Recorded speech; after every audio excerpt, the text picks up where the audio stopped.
ನಮಸ್ಕಾರ.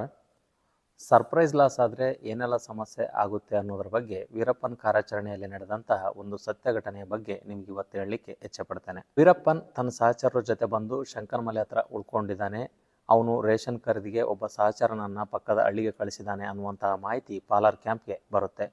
ಆ ಟೈಮಲ್ಲಿ ಪಾಲಾರ್ ಕ್ಯಾಂಪ್ನ ಅಧಿಕಾರಿಗಳು ಆಪರೇಷನ್ ಕುರಿತು ರೂಪರೇಷೆಗಳನ್ನು ರೂಪಿಸಿ ತಮ್ಮ ಸಿಬ್ಬಂದಿಗಳ ಜೊತೆ ಆಪರೇಷನ್ಗೆ ತೆರಳುತ್ತಾರೆ.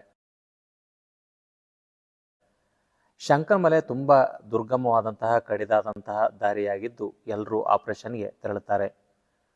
ಅವರು ಹೋಗ್ತಕ್ಕಂತಹ ಮಾರ್ಗದ ಮಧ್ಯೆ ಅವ್ರಿಗೊಂದು ಸವಾಲು ಎದುರಾಗುತ್ತೆ. ಅದೇನಂತಂದ್ರೆ ಅವರು ಹೋಗ್ತಕ್ಕಂತಹ ಹಾದಿಗೆ ಅಡ್ಡಲಾಗಿ ಆನೆಗಳ ದೊಡ್ಡ ಹಿಂಡೊಂದು ಮೇತಾ ನಿಂತಿರುತ್ತೆ.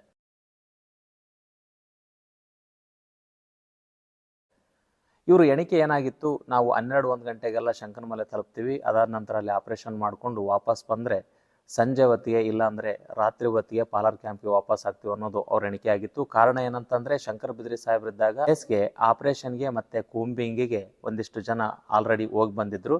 ಆ ಕಾರಣಕ್ಕೆ ಅವರು ಆ ಥರ ಎಣಿಕೆಯನ್ನು ಹಾಕಿದ್ರು. ಆದರೆ ಇಲ್ಲಿ ದಾರಿಯಲ್ಲಿ ಆನೆಗಳು ಅಡ್ಡ ಬಂದಿದ್ದರಿಂದ ಅವ್ರಿಗೆ ಮುಂದೆ ಹೋಗ್ಲಿಕ್ಕೆ ಆಗಲಿಲ್ಲ. ಕಾರಣ ಏನಂತಂದರೆ ಶಂಕರಮಲೆಗೆ ಅದೊಂದೇ ದಾರಿ ಇದ್ದಿದ್ದು. ಏನು ಮಾಡೋದು, ಮತ್ತೆ ಬಂದಿದ್ದೀವಿ ಅಂತಂದು ಅಲ್ಲೇ ವೇಟ್ ಮಾಡ್ತಾ ಕೂತರು. ಆನೆಗಳು ಹೋಗಲೇ ಇಲ್ಲ. ಸೀದಾ 2:30-3 ಗಂಟೆವರೆಗೂ ಅಲ್ಲೇ ವೇಟ್ ಮಾಡಿದ್ರು. ಆನೆಗಳ ಹಿಂಡು ಹೋದ ನಂತರ ಇವರು ಶಂಕರಮಲೆ ತಲುಪಿದ್ರು.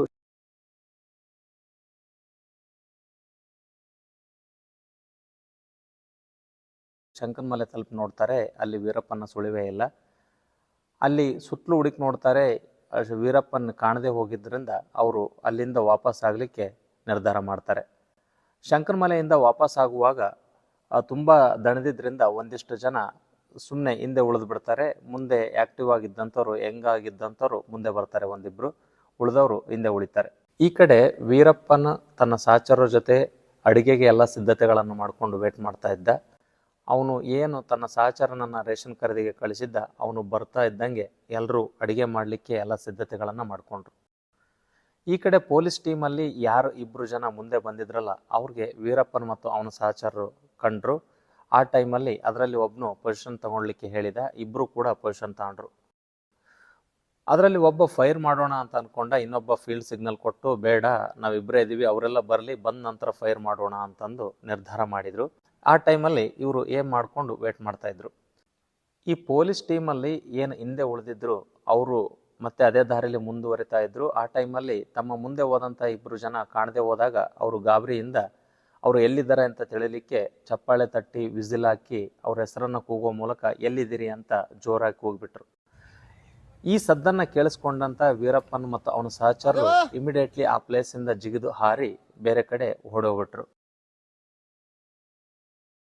ಅವರು ಓಡಿ ಹೋಗಿದ್ದನ್ನು ನೋಡಿ ಇವರು ಆಂಬುಷ್ ಹಾಕಿ ಕುಳಿತಂಥವ್ರು ಇಮಿಡಿಯೇಟ್ಲಿ ಅವನ ಹಿಂದೆ ಓಡಿ ಸುತ್ತಲೂ ನೋಡ್ತಾರೆ. ಅಲ್ಲಿ ವೀರಪ್ಪನ ಮತ್ತು ಅವನ ಸಹಚರರು ಯಾರು ಕೂಡ ಕಾಣೋದಿಲ್ಲ.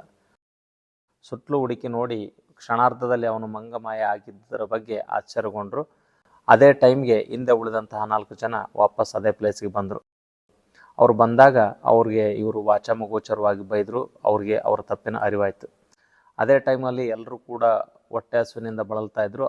ಆ ಟೀಮಲ್ಲೇ ಒಬ್ಬ ಸದಸ್ಯ, ಹೆಂಗಿದ್ರು ವೀರಪ್ಪನ ಅಡುಗೆ ಮಾಡ್ತಾ ಇದ್ದಾನೆ, ನಾವು ಎಲ್ಲ ಹಸಿದಿದ್ದೀವಿ, ಅದೇ ಅಡುಗೆನ ಕಂಟಿನ್ಯೂ ಮಾಡಿ ಊಟ ಮಾಡಿ ಹೋಗೋಣ ಅನ್ನುವಂಥ ಒಂದು ಉಚಿತ ಸಲಹೆಯನ್ನು ಕೊಟ್ಟ.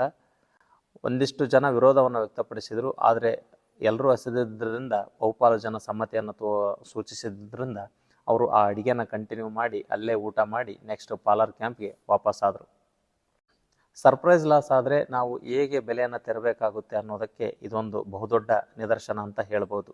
ಯಾವುದೇ ಕೂಂಬಿಂಗ್ ಅಥವಾ ಆಪರೇಷನ್ಗೆ ತೆರಳಬೇಕಾದಂಥ ಸಂದರ್ಭದಲ್ಲಿ ನಾವೇ ಮಾತಾಡೋದು, ನಗೋದು, ಹೆಜ್ಜೆ ಸದ್ದನ್ನು ಮಾಡೋದು, ಜೋರಾಗಿ ಸಿಗ್ನಲ್ಗಳನ್ನು ಕೊಡೋದು, ಅಥವಾ ನಮ್ಮ ರೈಫಲ್ನ ಬಿಡಿಭಾಗಗಳು ಸದ್ದನ್ನು ಮಾಡೋದು, ನಾವು ಹೊತ್ತಂಥ ಸಾಮಾನು ಸರಂಜಾಮುಗಳು ಅಥವಾ ಲಗೇಜ್ಗಳು ಸದ್ದನ್ನು ಮಾಡ್ತಾ ಇತ್ತು ಅಂದರೆ ಸರ್ಪ್ರೈಸ್ ಲಾಸ್ ಆಗುವಂತಹ ಸಾಧ್ಯತೆ ಇರುತ್ತೆ. ಈ ಸರ್ಪ್ರೈಸ್ ಲಾಸ್ ಆದಾಗ ನಮ್ಮ ಐಡೌಟ್ ಆಗಿ ನಾವೇ ಕೂಡ ದಾಳಿಗೆ ತುತ್ತಾಗಬಹುದು ಅಥವಾ ನಮ್ಮ ಎದುರಾಳಿ ನಮ್ಮಿಂದ ತಪ್ಪಿಸಿಕೊಂಡು ಹೋಗುವಂತಹ ಸಾಧ್ಯತೆ ಕೂಡ ಇರುತ್ತೆ. ಹಾಗಾಗಿ ಕೂಂಬಿಂಗ್ ಮತ್ತು ಆಪರೇಷನ್ಗೆ ತೆರಳಿದಂಥ ಸಂದರ್ಭದಲ್ಲಿ ಯಾವುದೇ ಕಾರಣಕ್ಕೂ ಸರ್ಪ್ರೈಸ್ ಲಾಸ್ ಆಗದೇ ಇರೋ ಥರ ಕಾಪಾಡ್ಕೊಳ್ಬೇಕಾಗುತ್ತೆ.